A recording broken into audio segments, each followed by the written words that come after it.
So okay riders, tapos na tayo dito sa Rose Bowl na red. Kaya ngayon pupunta tayo ngayon dito sa Rose Bowl na green. So halos parehas lang naman din yan doon sa Rose Bowl na red. Ang pinagkaiba lang, hindi ito maanghang. So Rose Bowl sardines in tomato sauce, 155 grams.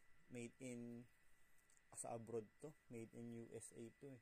So in-import lang dito sa atin sa Pilipinas. So ayun, Anaheim, California, USA. So expiration, no, maganda rito expiration nito ay hindi na palayo ng palayo. Dati 2027 yung expiration ng mga binebenta ko, ngayon 2020. Dahil nga sobrang bilis ka sa maubos nito. Katulad nito, ito na lang ata yung last stock ko. Mga 3 araw lang yan, ubos na lahat yan. Kaya kayo, ano pa hinihintay ninyo? Check out nyo na rin to. So pwede nyong orderin ito dito sa amin hanggat mayroon pa kami. Mabilis na maubos to.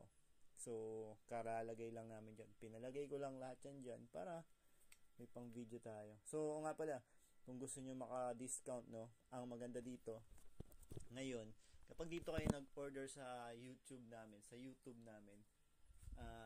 mas malaking discount yung pwede nyo makuha. So ayun yung promo ni YouTube pag nag-shopping kayo, kasi nga ayun yung bagong marketing nila. So ginagaya nila na pwede na rin kayo mag-shopping dito sa kanila. So ano pa hinihintay niyo? Check out nyo na to. And I bounce out.